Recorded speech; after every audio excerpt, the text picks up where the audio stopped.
Okay, today we are unpacking something genuinely mind-bending. We're looking at a very specific genealogical record from the ancient Mahabharata, and it reveals a shocking and frankly timeless truth about human desire and the absolute illusion of satisfaction. Whether you're super well-versed in ancient epics or you're just fascinated by human psychology, this story is absolutely going to change how you look at your own day-to-day pursuits. So, let's play out the ultimate hypothetical for a second. Imagine you were suddenly cursed with hideous old age, but you had the magical ability to swap your decrepitude for a much younger person's vitality, just so you could keep living out your wildest fantasies. Would you do it? And honestly, more importantly, would it actually make you happy? Well, a 3,000-year-old text actually has the definitive answer for us. But to really understand it, we've got to start at the very beginning of the cosmos. Section 1. The Dawn of Humanity. To truly get why our main character's dilemma is so epic later on, we first need to quickly zoom out, or actually, scratch that, zoom in from the grand cosmic scale of creation.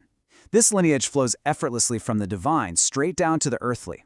It all kicks off with the 10 sons of Prachetas. These were being so intense in their spiritual discipline that they literally burnt away poisonous, overgrown trees using fire emanating from their own mouths. I mean, wow! From them comes Daksha, the grandfather of creatures, who then leads to Vivaswith, the sun, and finally, right down to the earthly realm to a figure named Manu. Now, the really crucial point here is that according to this ancient text, Manavas, which literally means the descendants of Manu, is us. We are all descended from Manu's lineage, a line that eventually spawned the great kings of Earth. This establishes that the absolutely bizarre and extreme behaviors of the kings we're about to talk about aren't just myths about distant, unrelatable beings. They are fundamental reflections of human nature, our nature.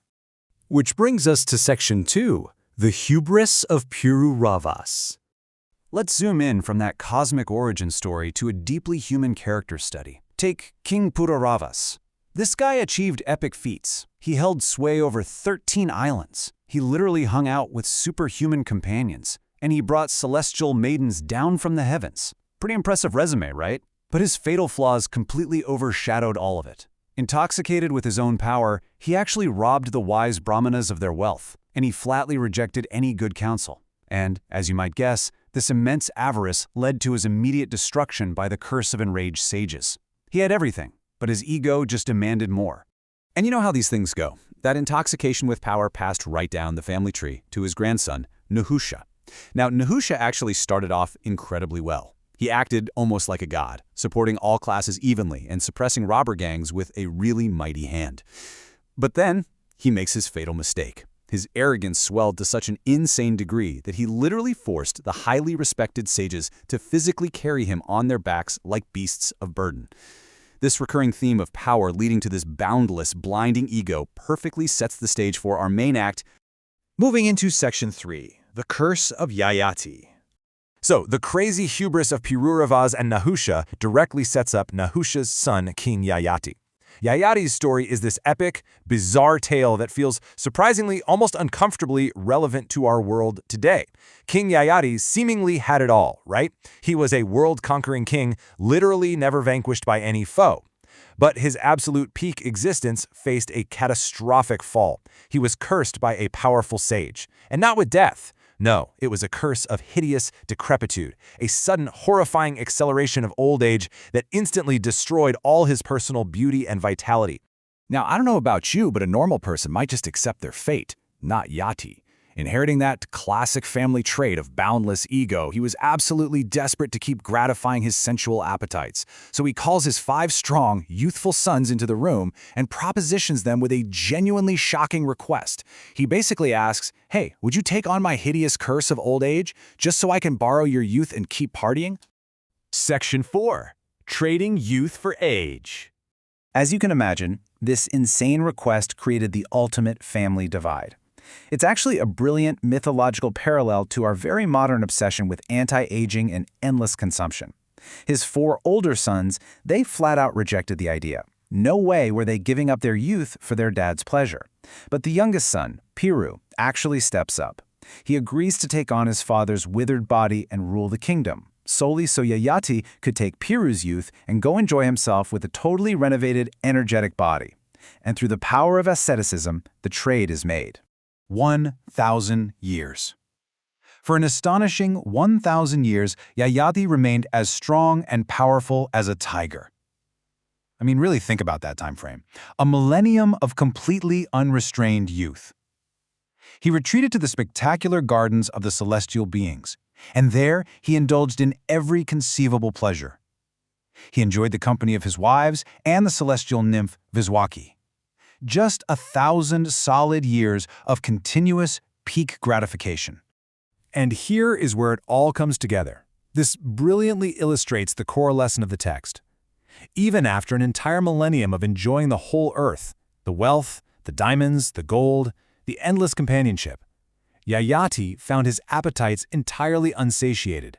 The whole illusion of endless consumption is completely shattered right here. It didn't matter how much he consumed or how much time he had. It was never, ever enough. This leads us to our final part, Section 5, the fire of desire. This deep realization brings Yayati to a profound philosophical climax. I really want you to let this stunning visual metaphor from the text sink in.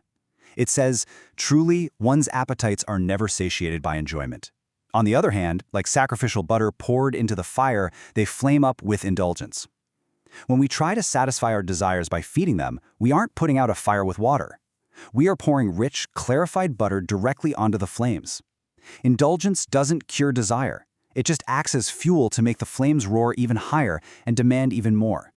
After 1,000 years of this, Yayati finally understands. He realizes that true satisfaction, what the text calls the purity of Brahman, isn't found by accumulating all the wealth in the world or chasing endless youth. It's found through total detachment. It means committing no sin in thought, deed, or speech. It means fearing nothing, and just as importantly, being feared by nothing, injuring nothing, and above all, it means wishing for nothing. Only in the total absence of desire does that fire finally go out, leaving actual peace. So, what does a guy do when he finally wakes up from a literal 1,000-year fever dream of desire? Well, he takes action. Yayati reverses the ancient trade. He takes back his decrepitude and returns his son's youth. And because Puru showed such unbelievable selflessness, Yayati installs him as the true heir, which establishes the famous lineage of Puru. Then, leaving the earthly throne completely behind, Yayati heads to Mount Brigu. He devotes himself to spiritual discipline, observes the vow of fasting, leaves his human body, and ascends to heaven. Ultimately, he didn't conquer the world to find peace. He had to conquer himself. As we wrap up this explainer, I've got a final provocative thought for you. Look, we might not have 1,000 years, and we certainly can't trade our age for someone else's youth. But we all have appetites. We all chase things, constantly thinking that the next purchase, the next big achievement, or the next indulgence will finally be the one thing that satisfies us. So ask yourself, what fires are you currently pouring butter onto in your own life? And what would happen if you simply stopped feeding them?